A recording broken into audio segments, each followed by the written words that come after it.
Okay.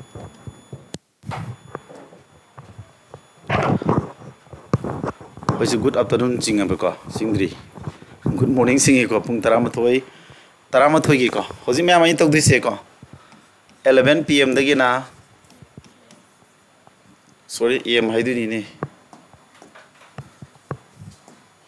11 AM dagi hauba aigi se sidi irage sibo irage ko tamse. Sibo tawdaba maths course hoidu ni ko. Maths basic dagi hogni ko. Pure basic aise adum yam nemba level di thakani ko mem haige haijasnu noina hairaga lakpa ai mo logdi. Haidi ai haitabagi le khudak takane ko. Basic to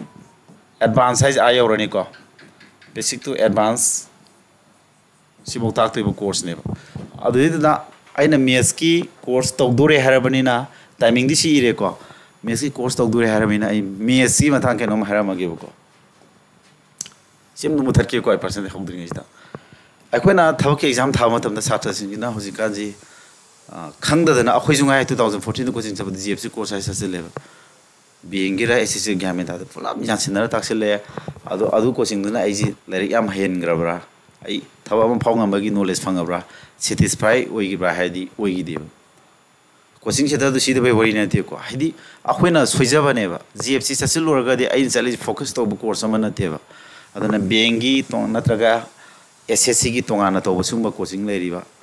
coaching manipur coaching mayam lai ria pha ko adu de bengi pama satan beng da tongan chapiba SSC di pama kamun SSC tongan chapiba sida ko ai sorok sam phai ko ai wajam oni sima hauge natraba yam thi mangje wala kani ko ani mak punjil laga GFC course yaksil lurne adagi question je chapter ma theory bu heaven manarane adagi beng da focus to roi SSC to roi CDS exam do to roi ko sata da kari khala yauri no adu si coaching yauri thaning me jam thaya dor mi chalani thaning me jam thane bu khan to bu kana roi ba amma district to focus to ga thabak attempt to da taraga de jing matam di competition je adu mi tab oi ni ngam mo ba focus amma to ba o aina winning is aim in life se kari no o ta ai won si capacity ji leibra natraga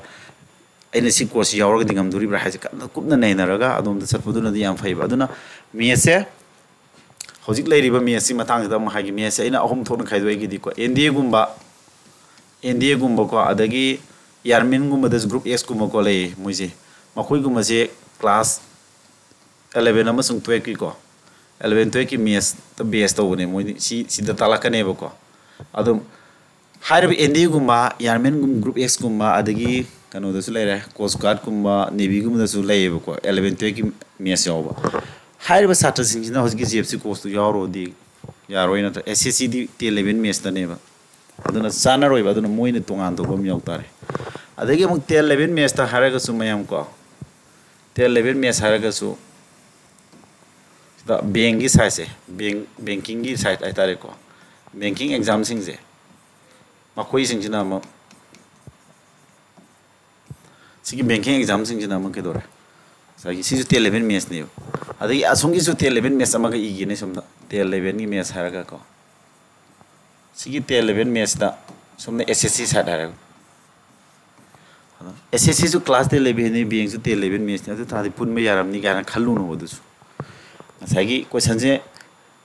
percentage har je percentage je SSC question di jana ama being in ama concept am focus to question je time consuming hoina ba difficult hoina ba adi magi reasoning type oiba mes question je dum torok na phone rakane ba direction am piraga chapter ani hunga si jansin ra hangba pirami be data sina si angka ji hot yani yaro ga hadi yam tin na deep oin da da bi mo na hangane ba adu difficult hoine question je dum seng na hoge adu SSC gumba gi sumba sina ke do ni question je yam hard hoi du su lei ko adu most of the question di du roi ba medium easy to medium moine ba adu ka hard hai bi di hap te yaro question aru bi hapak te yaro mandu competition to kanda aru question hapai ji kai no batam da arai ba ka to di haiba ni du kam khandok ngam roi yam henu lubu question graph se laga hen haiba mi du khandok na ba adu ma di hapak ne I phone thore kon fire ge are ko adu mane SS scope ti sina sawi ko SSC ki exam yam lai bani meni ko adagi railway gi su TCS na loi ko mamani se TCS na lo bani railway exam gi su mayam lai re meni lai adagi CDS kumba exam CDS ma'am नदी यो NDA से 11 12 की maths यावरे CDS तो 11 12 वरम दो मालूम गानी उड़ीदबनी 10 गिनी को class में ना सम थाजा तक सद मियंगो माइ सिलेबस को 11 मैथ्स ने अदु माना मो SSC CGL लगे है न लूनी क्वेश्चन जो लूने को हमारे CDS की ले रहे अदगी मो इंटेलिजेंस ब्यूरो की एग्जाम सिंग ले रिबा अदगी स्टेट एग्जाम सिंग को स्टेट की एग्जाम सिंग ले रिबा को एग्जाम में आमा ले रि को सी मथंग मथंग आई खरी ई होगे अदगी स्टेट एग्जाम सिंग ले रे अदगी को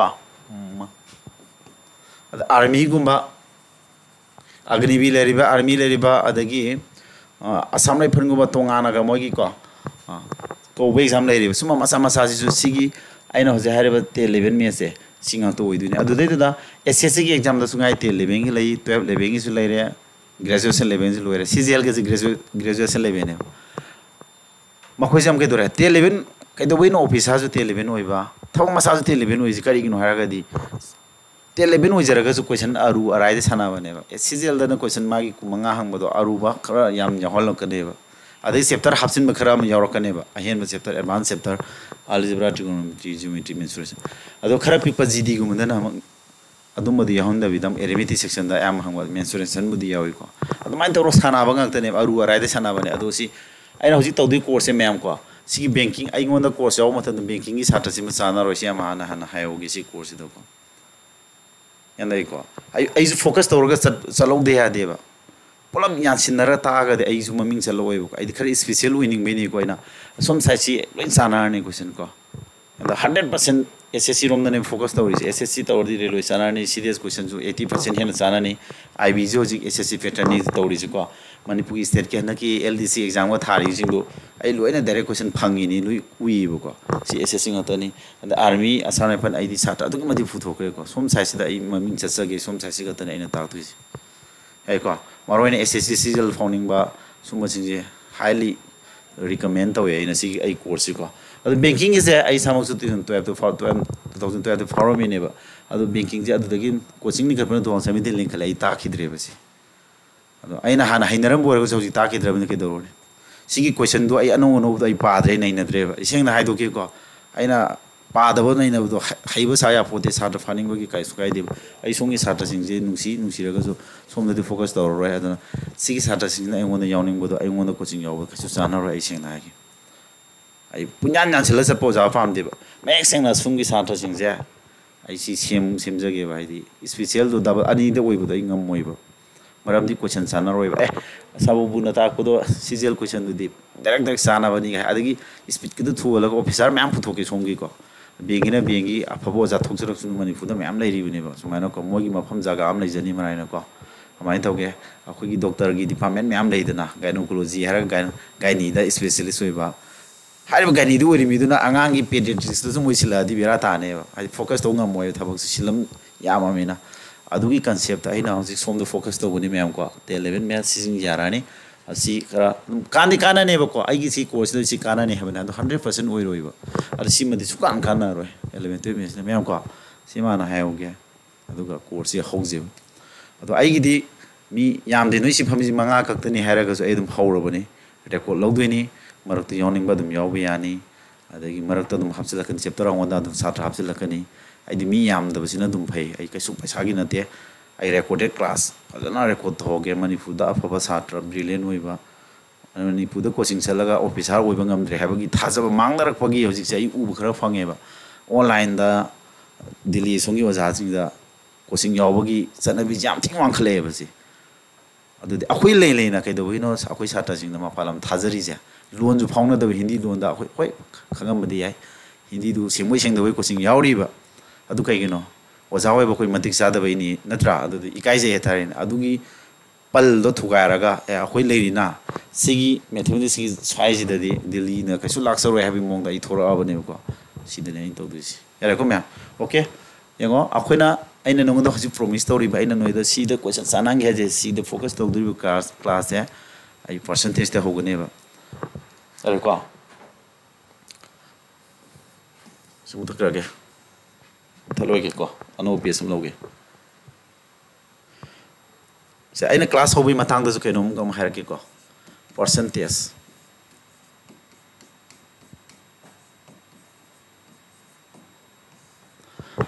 अब परसेंटेज से मैम दिल्ली की चनबीनी सुम हाइनाबदो हाइदी परसेंटेज थोरो लेक ताकबसे सुम चनबी ओइगलेबा कइनो मत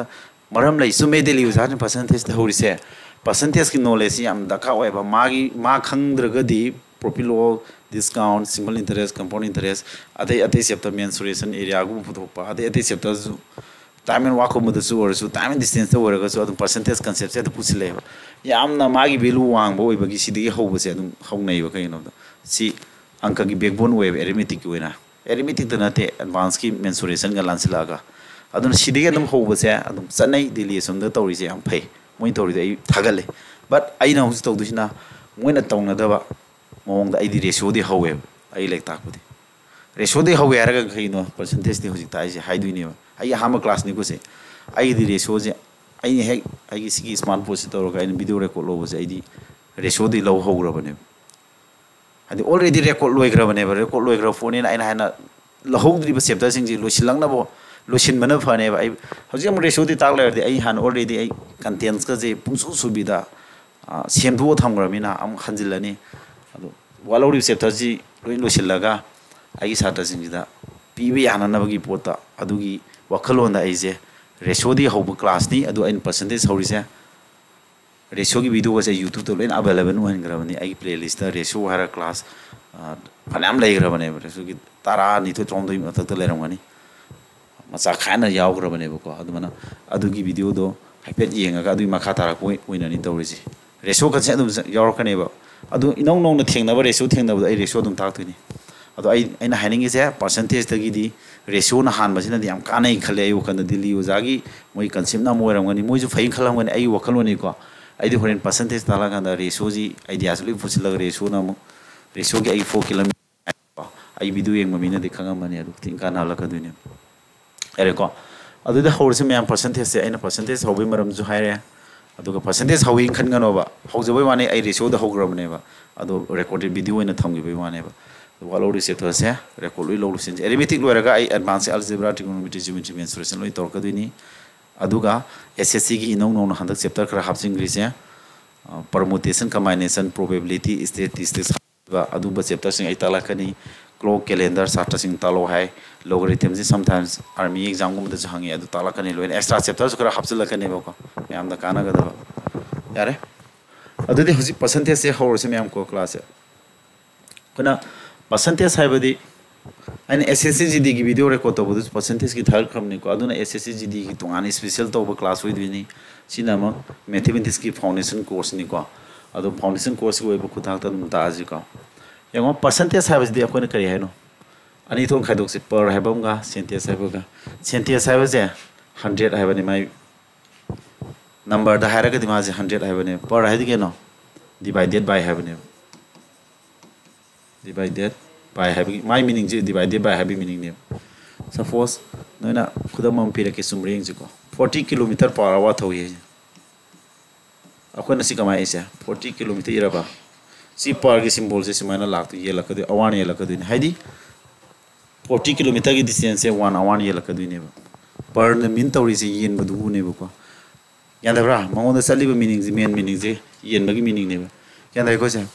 अदुमाय तौदना आइना हाइनिंग इसे सिदा पर हाइजे येन बा हाइबने सेंटेंस हाइबदी 100 अदु तादी कई थारे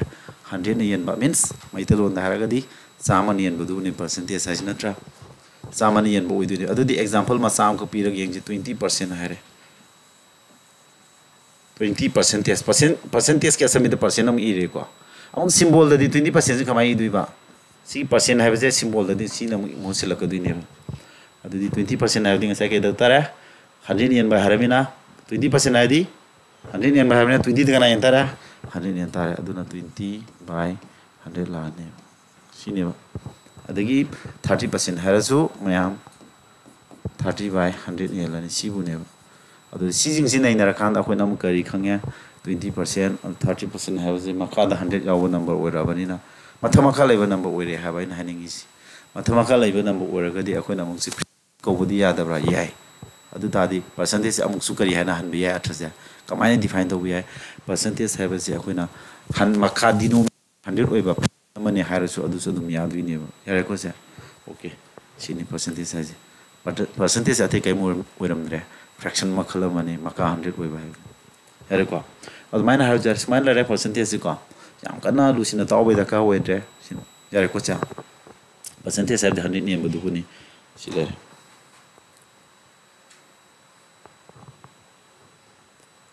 aduga percentage ke do bagino apna use story ise haibo matang se makithum palam yo akona percentage use story ise atai kem nate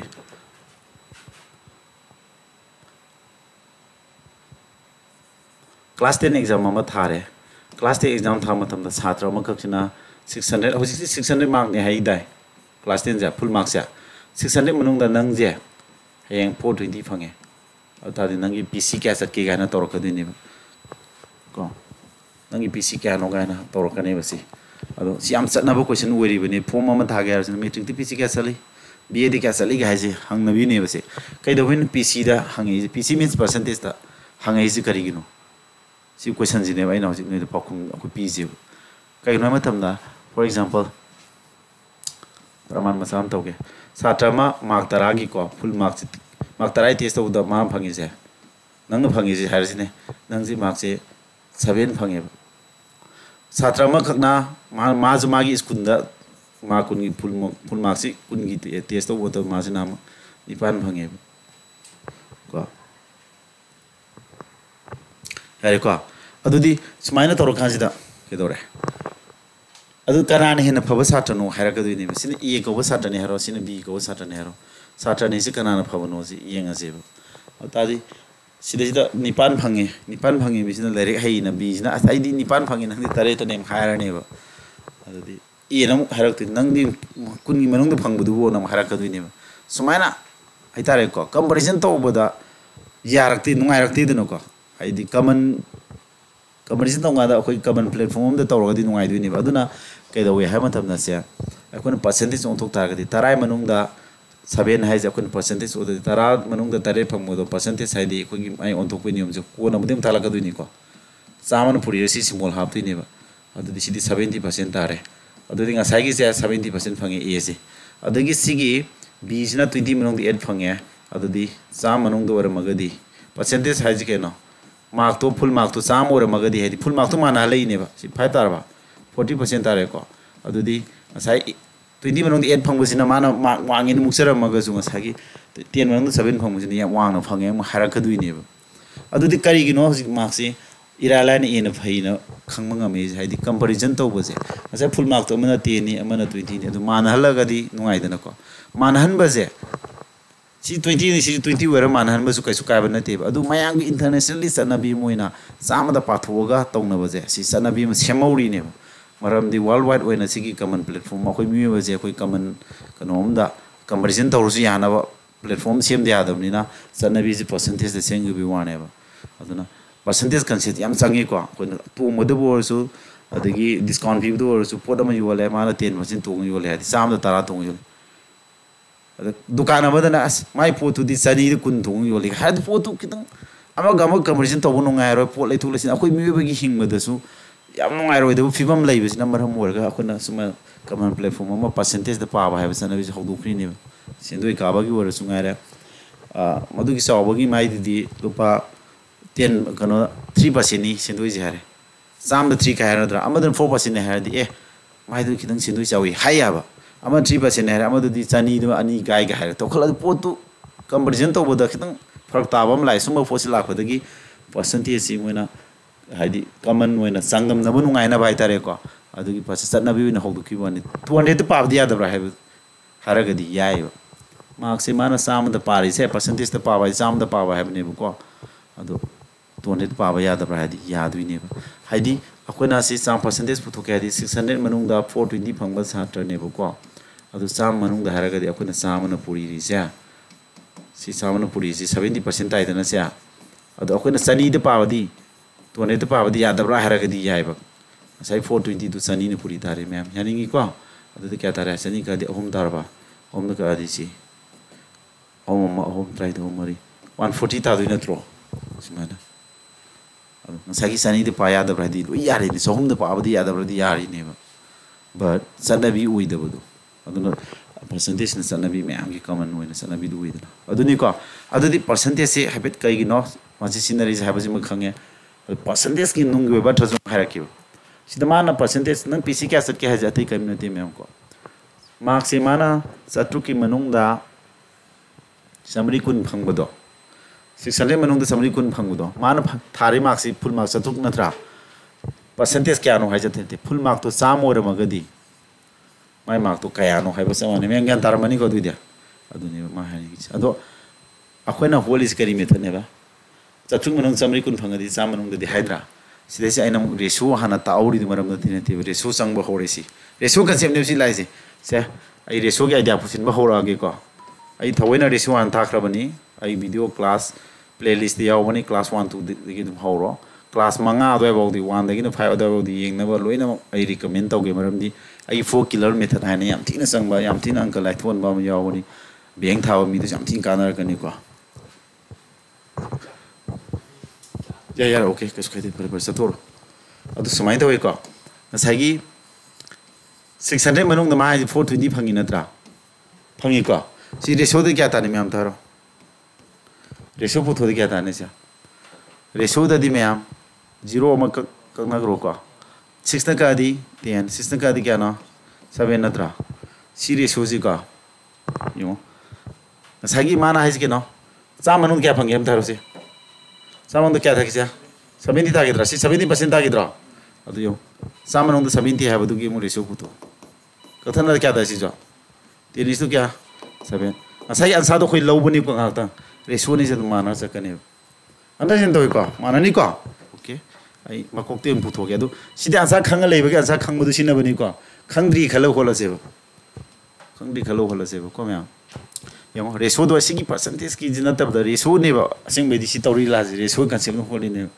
Pallam the बै वाने बा यमो 600 मनुंग द मान 420 फंगे है बसे अखोना ने 10 मनुंग द 7 फंगे है बदु का अमा ता ने बा कंपैरिजन से मानारी ने याना बा हाइबदी 600 मनुंग द 420 फंगी बा सात्र दो क्या बा 10 मनुंग द 7 फंगी बा माना ने अखो फ्रैक्शन कंपैरिजन तमी दना तमी तम दे फ्रैक्शन चाउता नबै कन्सेप्ट मतांग जन पुछिन जेब करन पुरी नो फ्रैक्शन चाउता ना दि करन पुरी न देना पुरी न दि 4 क्या तारे सिजु पुरी नो क्या तारे समान मथ अनि समान दि सि बिरु नि माने हरि नि से फॉर एग्जांपल 2/4 गा 1/2 सि माना बरे कथन दि 1 क्या ताए माने नत्र अदि सि माना दि करन पुरी नो बसे माना दि करन पुरी न बदना मथक पुरी न बदा अनि नि मरी मरी सि सब माना अदि बिरु माने है अदु सि मानरी से करन पुरी न द मानरी से किदोरे रेशो इज वैल्यू से माने है ने अंडरस्टैंड दोब्रा अदु तादी अदु की कांसेप्ट होला जे अदुदी सिदा लेब रेशो जी का किदोरे मा फुल मार्क तो क्या वरबा चतु वरमदा मान फगी मार्क से समरी कुन ने हेबसे आइना खरा पिक्था लगा रेशो जी फुल मार्क तो न 10 होय का मा फंगी मार्क से 7 ने आइदि ने होजिन न करी फुल मार्क तो क्या होय का हाइबा फुल मार्क तो न परसेंटेज आइदि साम और का हाइबा नत्रो अदु मा क्या फंगदिनो हाइदि सि साम और का हाइरमिना साम ओहेले हाना लेरमबसिदगी साम और पाइजे कनाना पुरीगी तेन पुरी तागी अदु तादी रेशो दि नकना मा हेक तेन पुरी दि नकना से तेन पुरी दिया दे रेशो गी आई 4 किलोमीटर दु पान से लेनी को अदु सबिदि समय खोलो से है भाई है को अदु तादी सी कंसेप्ट हेन सेन कोना भाई क्वेश्चन अमगम पीगे सिदा न लुगदो से अमक यावरी को परसेंटेज पुथोक मतम द सिददी याम थिना दिनो लाइन खंगम गनी 600 मनु द क्या फंगेबा 420 परसेंटेज पुथो हादि कना मखा थांगी ये थोकत्रसे कना मखा थांगी 600 थांगी को अदो कनाय मनु द मा फंगी जे 600 की 600 की मनु द नत्र मान फंगीबा 420 से अदो की पन बसिना मखा थांगदो की नत्र गी पन बसिना मखा थांगदो नि को से म कौरनो सी पालगा म तौसी को म कोंखर सिंगो न बम खाइगे से ए सिना ने मैम 2 ने बको बी सिना 5 रसे अदि आई क्वेश्चन जे हांगा के बा B is what percent of A है रसे अच्छा हुजिक तो गिदु सत्रु की मनुंग क्या फंगबा सात्र द समरी कुन फंग मनत्रा परसेंटेज क्या नो हाय खांदा को किदोगी 600 की मनुंग दा कनाय मनुंग दा गी पर मन मखा थांगिदा ना 600 मनुंग द 420 फंग मनी 600 मनुंग 420 फंग मनी अदुदी चा मनुंग दा हारमिन चावना पुरी रनी को परसेंटेज की सी मोजे म हाफ तौगी ने कना मखा थांगी 600 मखा थांगी को makha thangbaje sida de 600 saure khoi 600 makha thami adum adugi concept du khan ngano si final sawe final thangdo na teba kana da no pathok tu ja b ase a gi percentage kya no a dagi a gi have ne adu gi pali makha thangani ko adu di kya tar ne adu b si a gi percentage har men sumai lak tu ne me ko aduna sigi confusion su sat kano aina haningi point yan dai ko sa sigi confusion ma su sat pa ya de section ga da sigi hay angka ji wasida budi ayama na mak pa basin metric ki kupa ji budi myam na common ne khangna re do summa da ngorok ta na bani ko na haurse gi par mana makha thangani yare ko cha au ta di b duna er makha thange b na 5 ore adu percentage ki si lawoidra si akhoi gi seng seng ba isam sam khwai de gi lai ba percentage putok pa gi niyom dani si ne kya tare de 250% tare si summe ba ko correct ko aina sidi mayam na hina aina mu to hina another method ratio method harjine aigi ratio method to aina ratio idea ji yam singa ning bai ni ko ratio de pusin baw rei ji yam ko ratio do hola di kamai tok dori no ratio ji hot kan nang percentage ki manung ya thadu ji hena khangbai hala ka duni sida hais ke no a na si ratio method sam ho ko another method ni ko si or har ka si ju ya have ne a na 2 matam na b na kya no 5 ne ba sida ma je b se sigi BSA A की percentage क्या ना है ना तो BSA A की percentage क्या ना हारी से अतः करीब न ते में हमसे A से ना माबान A का B का ratio तो क्या बा तो इस तो 5 वो बना त्रा से A की percentage क्या ना है जिम हारी से क्या त्रा दी A ना सामो इतार का दी B तो क्या है वो इधर ना है बस समान है वो को सिगी अच्छा से खालो है बने मैंने सी यो न खाना न पामे A दो 100 oi taraga di ha di a value do khoi 100 ne ha ba ka samana re kana puri tai si 15 puri ga ta gi dra ta di na ka nam ji 15 puri ta de ro ada di 250 adum chum ngani phone ni mano ta ne adum si asek me di tori la ji re so gi di la na ta ne sanai se ano re so gi concept puchinga nang khangi o masai mana b se gi percentage kya no ha ri ate kem na te a jina samo idum taraga di mana phagi ma tu kya no ha adu ta di si ke no se metric exam da satra mana chatur ki manung da samri kun phangya percentage kya no hai se ate kem na te nangi metric exam da full to ten mark to chatu oi ka dang na phagi samri kun ne adu ta di to ten mark to na samoram ta nang phangdi mark se kya no hai bu gum ne adu di si ratio concept ji khanga di percentage na ta ba to phanga ju khangwe ni o chatu ki manung da nang samri kun phangya nang mark to tarai manung dor ma di full mark to tara or ma di ma kya phangam ni adu sino ya du ne adu di ti na ma sumana Tiada puri itu orang ni kau tu juga. Ya sih tu percentage ada apa? Percentage power nanti ben ada di sisi ya. Saben full mark tu nanti tarawang mati tarif hangi hai di. Musim ratio ni leseng ada ni lagi. Hai bedi, ayi thora kau kau. 600 oi kanda kya? 420 phangba. Sam oi kanda di kya phangi hai re? Si kya tak re? Kau 70% tak re kau? Sam oi kanda 70. Ada di kya?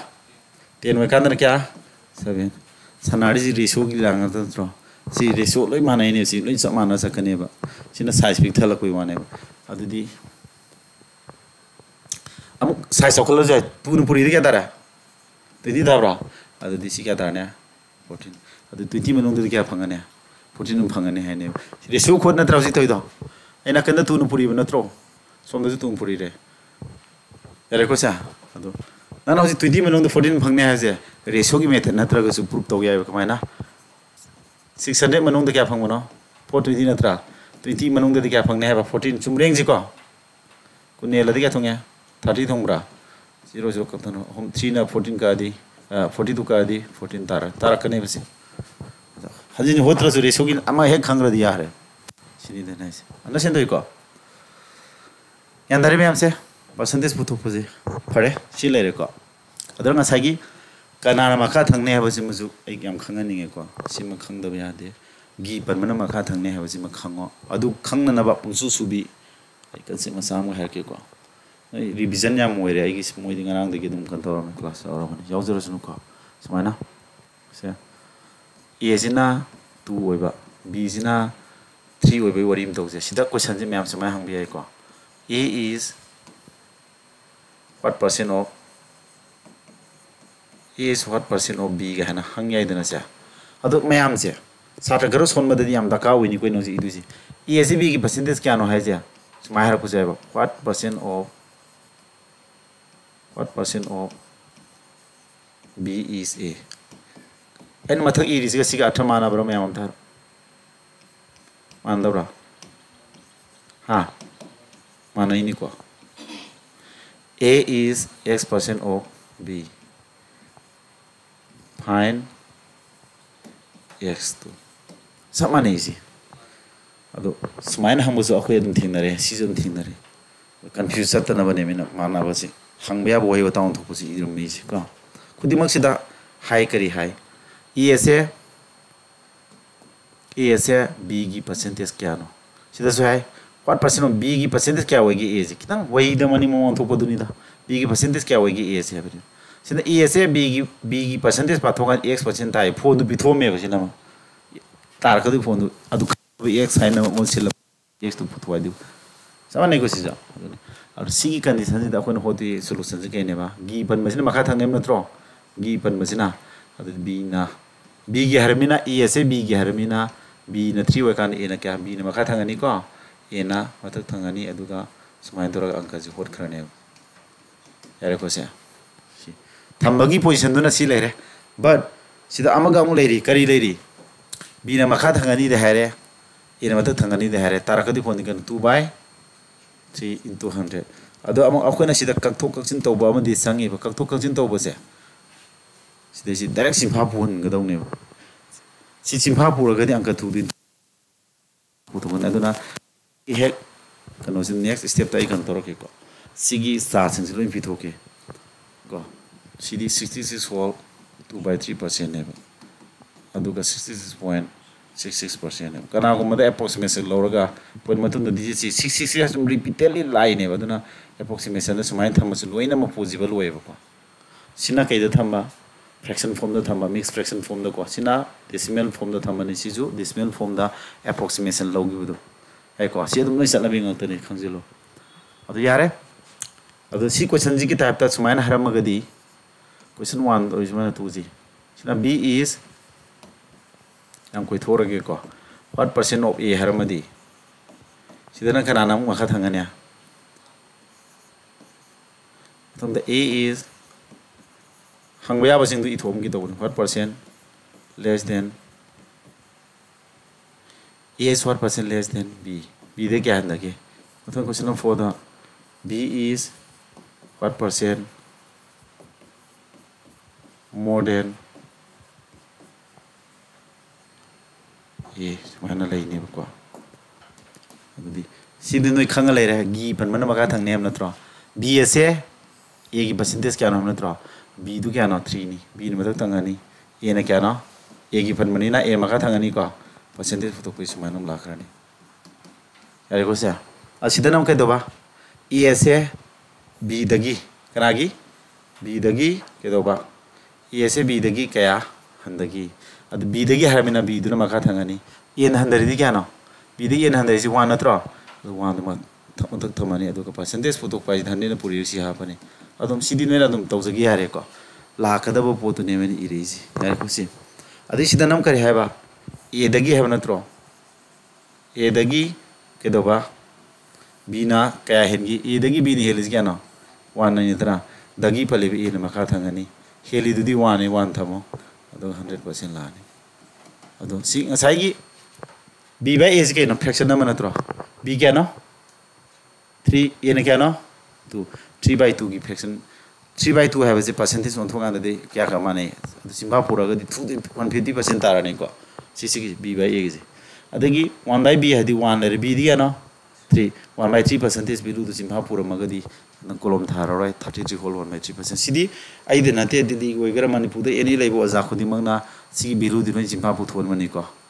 कयगना बद सिदी सोला फाबगुमनी अखोइना सोला फारगदि अंक जि थुइ दिन पुरिना अदुमाइना फादब यादि अखोइगी मुसी मुसी Kauri Kauri तौदुदि यारोय को एक उबगा चलाउ निसिंग मंगा मै सांग थमद्रबा अदुम अथै चैप्टर द सोला ने profit loss discount simple interest compound interest सिगे एक मथंग द थंगना थंगना तहोगदब चैप्टर ने ताकनारमगनी खाली ओजासिंग जी परसेंटेज तागा तो चैप्टर खाला तादे अदु जादु खितंग अदु होय मागी इंटेंशन अमदि लेरबे आइ वादी percentage thadi profit loss tawro done ai ko ratio ga ai di ratio ta loraga percentage pasil le siani si tawraga aina kari gumba profit loss tawra kan ne am thin lai thone mamani conception ko ai di mamani pungra di promise to thole mamani method pungra di promise thole angka ji tuma ka duni ing wo bu khain ko ai trick masa masa social video masa am thagali di mamani pala pala ga nei ri 4 kilometer jam sina bane sina popularize to honna bane na 4 kilometer har gari sugi ko adugi mat uses leiba percentage mamani ji adugi mamani passing radi sathi mamani ji ko aduna tin dhara ga dekho gi mahabara ki brahmastra gu mane mathau yam torane ta are ko si 1/a di 1/a di 1/2 ni 50% ta loy si ne men point ore ji aduga mayam na takna ba poto dum ko si next si ora di akona kai da ka ore percentage fraction 1 ba fraction percentage 1 bagi value du khanga ma ga di hoji phone da hotra ko ta ta thamya hai du ni ba adu nei hoji kai da ka ore percentage tagi fraction 1 ba ko percentage fraction 1 ba adu percentage fraction 1 le khale suppose 20% je fraction 1 le kya na 20/100 la ni kana ko di si hot lai du ni ko adu si step si sammo kya ta ra 1/5 ta du na tra adu di 20% le ram do aina ne 20% kya mane har du 1/5 khuma adu ne adu am horen 1/5 ji daka matung ina ke do re percentage to thuk ta yad re har ju ko 1/5 je he angka ji mana phone da mai percentage na angka gi ansa ta do re ada di fraction 1/5 le percentage da kya no si on tho on jin ani je khang na pa gi ba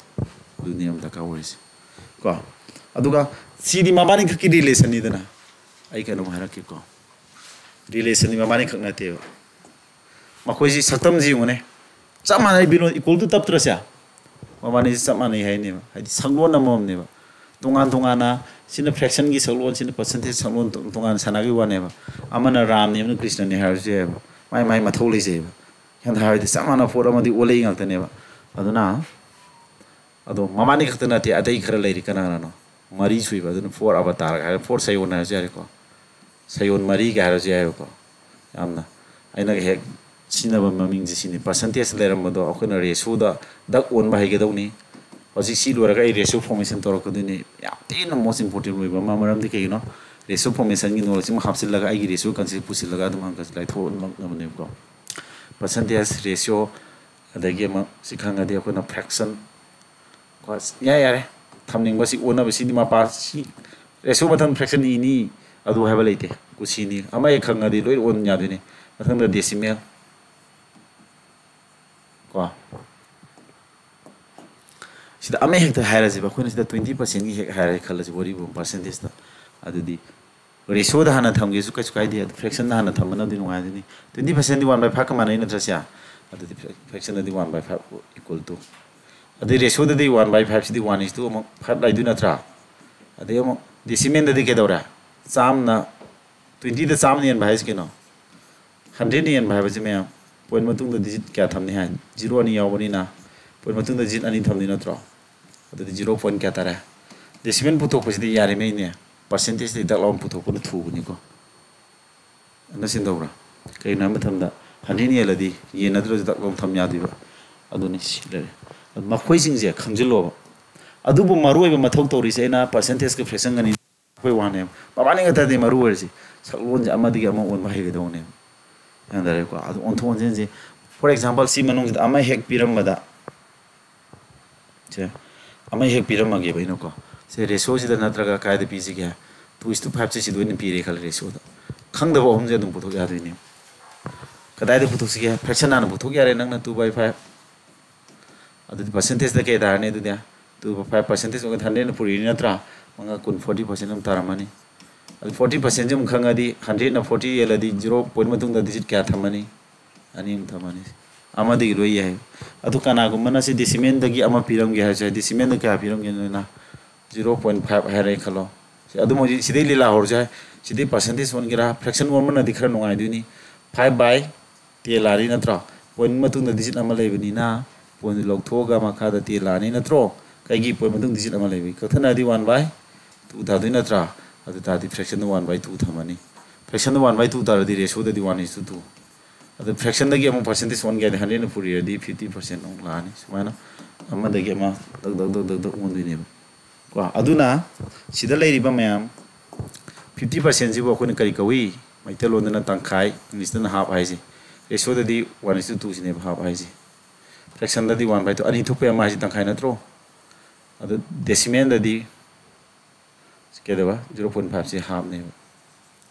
si khangji lo ko aduna moi chaiwon mari amadi amadi to bojima haigi do ne mai magi tongan ba sangon de lila sana ja bai wane ba ko sim khangji lo aduga hauji aina tongana moi mari leira madagi pulap maru oi di habna te ko moi maru ori ji mathak te aina percentage percent tong tak tu je ko si hena mo maru oi ba leibi ni ko aduna 20% hai ba ja ko indak oni 25% hai kan di akoina satra sing na si I leira ni kana satra di I ba khangda dana adu maina tau ya ba na tro si kai sulu ban na te dana maina da no 25% 25% lani kakna di kana 1/4 samdi lo hai ba si steps kala ko adu sumai to 30% he haira kada men hai de 3/10 tak no 30% nang nang ko pade sina doroba adana nangi mai 3/10 je thano unga mai sang tham je ba ni adu ga mo 3/10 hai kana na 30% da so ma haira ngamba ani gi ane tin jai ka pi on to konjing ani ji khangna sat pi wai bo ne adagi hoi ai percentage ko madadi to magadi sang tu na tro profit ko madadi sang tu na tro to pa mana pot ama yo le man tungi do 10% tungi harak tabida to 0.5% ga tungi harak du ne ba 10% tungi hadi formula pa ma da percentage profit loss formula pa ma nungai ra ne ba fraction sumaina fraction form wer kan di nungai ro hadi percentage fraction form pyramid na atadi sigi fraction da on tho adu tadi 1/8 ta du ne ba adu khanga ga di hena man khadu adu khama mi di mental calculation yanga ne ba adu ni na adu bu on mai ni undu de habe pala mage ko sia adu hai ta ba sa ta gi su khalaga loina di haira le re noi tab na ka tu puina 24 do 1 25 25 by 2 la ni adu ga singa sigi symbol je horen 100 hana lak tu ni ba ko to thana ga na di ku manga ga sika di mari ni natra ata di 1/8 la ko ni adu lak pham ta ko wani noi di haira le re ko already ka su lu bu di na ta ba ni adu heng se tab se ni si mana ba tab ha ai sina fraction sina kari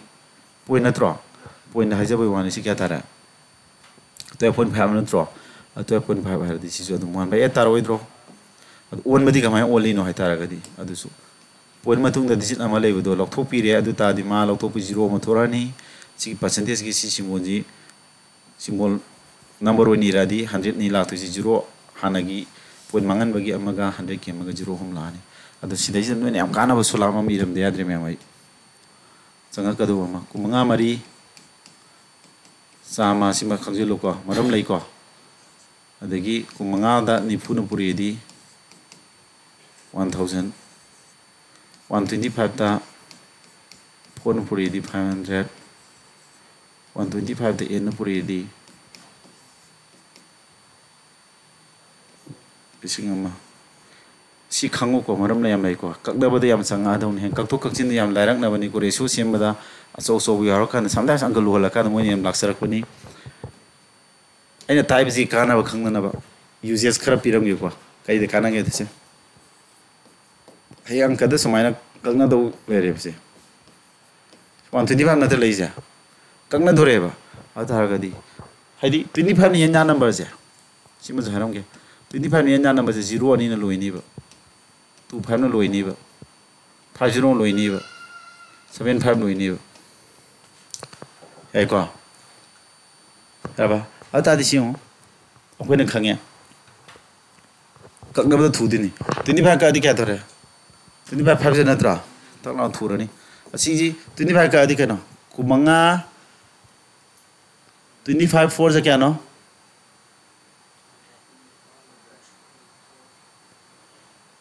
kumanga ni fusina lising ama natro ata lising ni pan natro lising adu gum kya no yoja lising adu gum ni pan yaure lising da kumanga kya phangya lising da kumanga ma ni fu yauri ne lising ni pan ni fu adu ni pan yauri ni fu ni pan ni song kun legre natra adu ma khangani ko adagi mo song kun legre ko adu chinna hena je ko song kun adagi 750 habita satet habaji kumanga kya no sam da kumanga kya yo ja sam da mari natra satet hai je mari adu matare mari taret kya no kunipan natra mari tare kunipan natro kunipan do ngasai songun ngadi Chong ni funi pan taraba. Chong ni funi pan da si kumanga ni ko chong ni funi pan ni fu pan kai sohong ya. Yang kita tara ni. Adu pan ka di ka tara 70. Mana. Kak na bada su khara yang mati yang pang mane ba ko si. Se. Si masing si kumanga ka di ka ta ni. Nang na dak long to si 25 ka di ka ta ni ha ta di nang na to di sia. Kumanga mari sam ni na mari ba kunta tu kunta pan hai di ni. So I think ye na le ro ha bani da matam sek am oi bane ba adi kumanga na chame la di mari thunge chama du kuma pani na mari pan kun thatru ado 75 ti homom tholo kani kumanga tate kuna ku thampa mentally kanga ya bagi sum kana bane jam toine sanga ka da le bagi piri ni ko ni phai kise ado smile le ra khangji lo si on tho onjin ji ma hayo ba si ma percentage the fraction on ba percentage ba si ma ko ado hai je ba yar ba class ai na ngarang record logi bidu ki kitang lanjin na khona gi haidi noi di double id class ho ramina ko noi kitang kana phangna na ba okay next some some logi ko ma'am adu di akhoi na hoji khangmin na rase akhoi na fraction dagi fraction ga percentage on thon jin du chimha pudong ne ham na tra adu kana go me list win pi nei ba ko list win na ani si on thon jin paro ha ba ne ba adu fraction dagi ai pi rage bakul oi ni thok si masi me 1/2 je 1/2 percentage one ge dong ni ba percentage one ge di mem 100 na puri ne ha ba si step si budi khange ba ko tarko da phone ne ko ni sima po si step si e le no ba 1/2 percentage kya ba ha 50% adu sumaina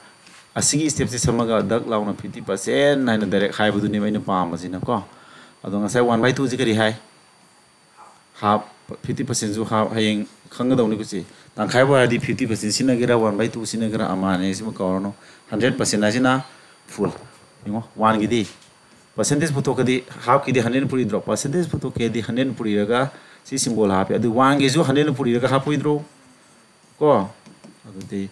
100% ताराने सिगी 1 है बजे अखोना के दौरा 100% ज माने न तकलोन हाय गे दौने बा सि स्टेप सम सि स्टेप समदो स्किप तो को सिना करीम कौरीबा फुल मपुम हाई तारे को फ्रैक्शन दा 1 जी मपुम नि को अदुगा परसेंटेज दा 100% मपुम नि सिम को होनो अदु तादी सि खंगदि म्याम अखोना खरी यूनिक ओइबा लानी 1/3 आगदी सि स्टेप से समे को सि स्टेप समदलगा क्या तारने माइ दिया 33 होल 1/3% सि खंगजि लो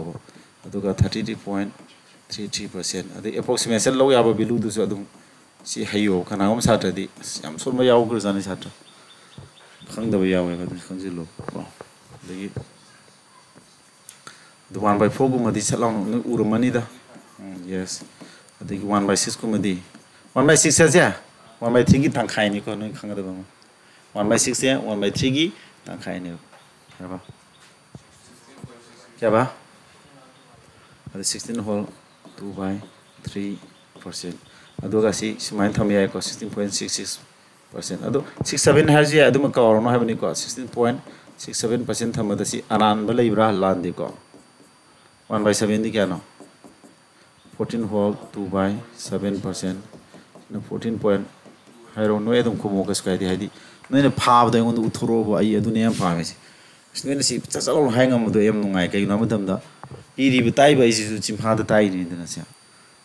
si dagi akhona kaugre har ni singa takpu na ti baju aina si myam se kokta hala thambadu na bo ai oja ora ga so myam dagi speed jana lekta ngam jari si myam se khangmai ne noi ju speed thu ga ra ga di aina thuri su mana thuninga ga di sumain to ho ba ai di sum kaw bane mo sina de percentage sep ta to tak tra ba algebra tak le ra ba si adum khar ka du ne ba ko ai sinari bi ni sing ba na duna ado si di any day adum revise to khara ga aduna sum ma noi gi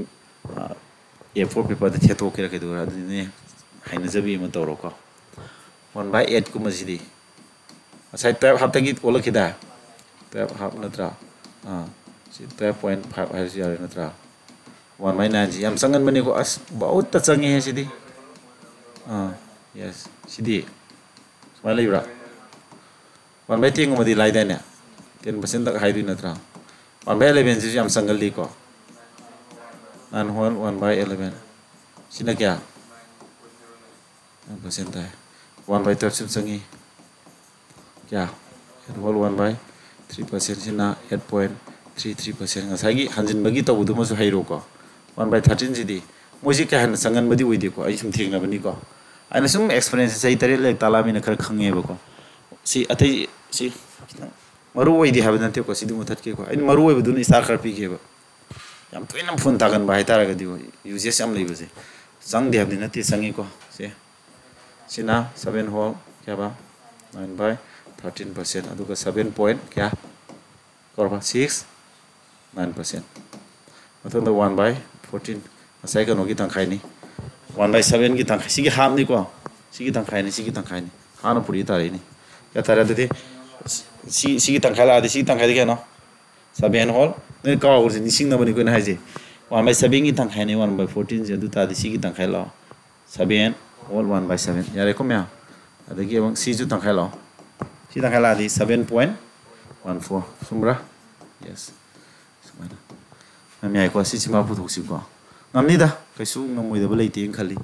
Haidi, yang wah dah butuh nanti pak, mana kok. Maru era mina sih mani, am tiang butuh sih ke percentage ka ni ka, sorry, ratio ki konsep buat laga honor ka ni mana kok. Okay. Pontai ko na pagi dah. Ya, next tahu sih kok. Wah nu kok ya. Wah deh kok. Yang kan sangat musik kelas sih. Sangat tu 1 hour 15 minutes kumah. Tadi kok pun.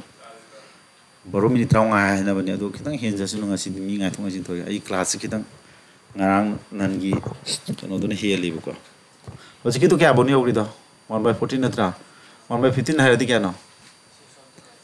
2/3% sini kya 6.66 ya reko sini 1/16 di 6 whole 1/4 yes sini kya tara 6.25% natra adagi 1/17 di karena udah sangat di situ kok 5 whole 15/17% sina 5.88% natra ada sini 1/18 di 5 whole 5/9% natra ada kya tara 5 whole 5.55% di sini 1/19 di 1/19 di 5 whole 5/19 ni basi, sini kata ada 5.26%. Ada game 1/20 di layar dan natra, amat itu kya 5% natra, sini layar. Ado yang unexpectedly, aina ngarang ji SSC di 2024 question naik na benda 1/21 bilu hang ya bako. Guessing dah budi tahu roh dah 1/21 je. Tata jen hang ya, ado ni yang paling kan yang nanti wang mana paru suka ini dah. Haidi yaura ko hola lore ke doroge lunji pa pu ya ponti na sigi dikya tai ba 4.7% sumana ai ko se adu thing nagi be nei na sima pori nei ju ka haidi sometimes khangjil lak bu du ya we ba ai ko sima khangjil ara adagi sikaru gum di 1/25 ka di lara mani da 4% ta roidra adu 1/50 gum di dum lare 2% ara sumana Sisi khangjilo, sisi jemaru web, sisi itu phadi yadi. Aduga, aku ini hen nak khangga dah basi. Hen manole sih kari no, hai tara gadi, मैं हमको. Aku ini masih 1/3 bilu sih khangre dah nasi. 1 bilu sih natro. Adu sih nama kya 33.33% natro. Adu di मैं sih ke dora 1/3 sih wara adu tadi. Aku ini 2/3 butuh ke di. Ha, 2/3 hai sih kan ampuri rei no. Tu nupuri na tro, atau ada si phone je tu nupuri ni. Puri tu jaga je kadai jaga na tapi kiko. Tu nupuri tu re, si tu nupuri di si tu puri ni, si tu puri ni. Ko, tu nupuri di kata re, si tu puri di 2/3%. Puri meni je ko, si kita pula puri ni kaya 66.66. Kaya kau macam semana. Si khangjil lo si. Ada lagi, matang test lo ko. Se, aku na 1/8 tu khangi. 1/8 hai baca aku na fraction da 12% ni khangi ni. Aduga point di gara sini. Ada aku na si any 2/8 ti putuk terus ya reko. Orang khang bra. 2/8 di 1/4 ke mana rani. Adu 3/8 hai di kana puri na. 3 ni puri na tro. Ada si 3 ni puri. 3 puri si des puri ni, si des puri ni. Si 36 le aba. Si dana 3 puri di 3/2 la aba. Si di kya dora. 2 na 3 den thodi 1 thongbra 1 se hapsilani ko 36 plus 1 hapani aduga sumda 1 by 2 adu kya tare sa 37 half natro adai sida puri raga ne kedoba si puri raga na 37.5% sumada ase ama khanga ga dinna na khangi budu ki dalong sadu phuji su hayu ai ba wari da nang 1 by 4 khangre 3 by 4 di kya tani sa khanga do ne 1 by 4 di kya no me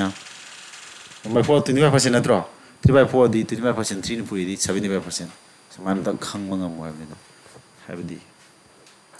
1 by 4 se apna khange 25% ni hare adu ta di 3 by 4 hai di kya no adu di 3 ni puri ni adu ta di 3 na 25% na puri raga kya ta ni 75% sumo on thon jin ma khara khang mo sima da ka wai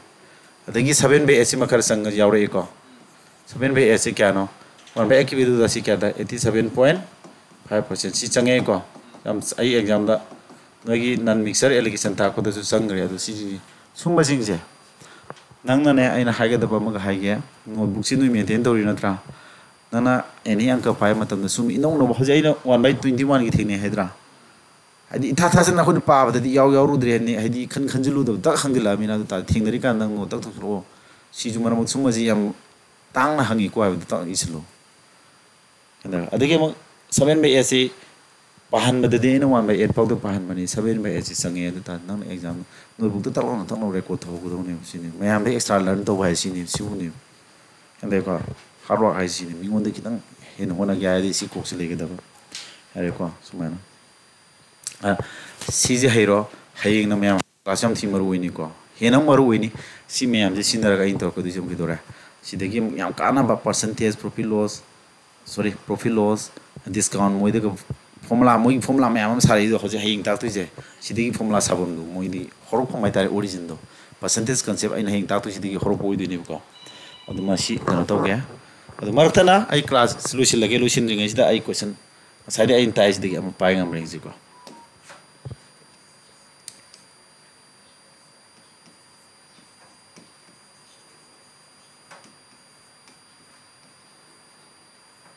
sumana harame ko akhoi to dise ken si hole khala se adu di gi permanent maka thang ne da adu ta 1 by 3 ji ki do re kana gi 2 by 3 की percentage क्या नाम नत्रो सुमरा अदु सुमबा सि कमाय थमनी percentage photo समाय लाक्ति नत्रो समाय न होट पे यारे अदु दी नने खंगदबा हेंग मखा जे सि मखा मानरबा कने याय को सि एको सि मखा माना दे थमा कथनर क्या तारे से 1 by क्या 2 दावरबा 200 क्या तारे 50% हम ताने हे मे कावरनो को सिमा 50% ताने adu aina samai holi se another method or haraga ratio da holagadi ratio method to holagadi ratio method sam sagun na ri surba nungai mani mana ko si 1 by 3 khana no hin to dije 2 by 3 na tra ratio pu to kya ta di makha mana di kakna de tra 1:2 ne adu di sidagi akon bagi jigi percentage kya no hamna han baje adu akon baji 2 na tra 1:2 percentage kya no hai di 1:2 percentage ai di 2 di tangkai na tra tangkai di 50% angka honi ngai wala ite ai ko ratio concept impossible angka lai thon mas u ni si jum lai da lai ba budi but si jum hai lo hai di sometimes si lai laksa so ro kani fraction ji zigzag lai ko ka wisi dise ama pi rege ne for example si to solution ji ko mem ko ma ha ji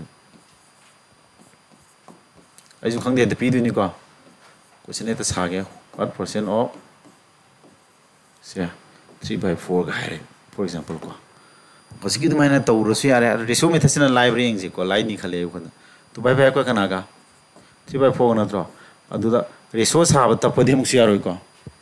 ratio ji amuk tang da 1 go da amuk tang da phalong tham ngam ra no ratio ji ka da we hai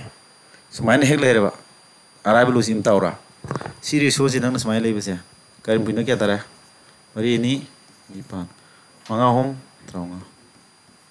sini laktu si are ko sa sum da ne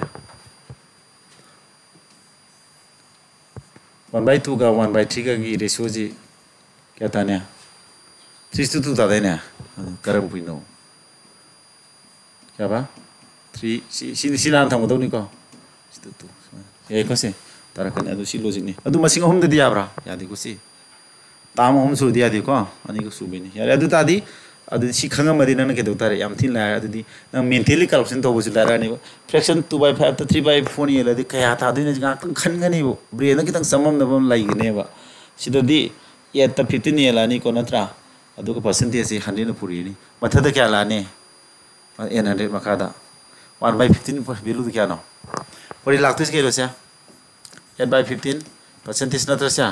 अदु दिन अखोई ना तादी phone से क्या ना 1/8 की value क्या ना से 1/8 क्या नाम थारो sorry 1/15 की 1/15 value क्या ना 6 wall 2/3% ना तो और तादी अखोई तो दिस क्या 8/15 ना तो कना पोई तो बसे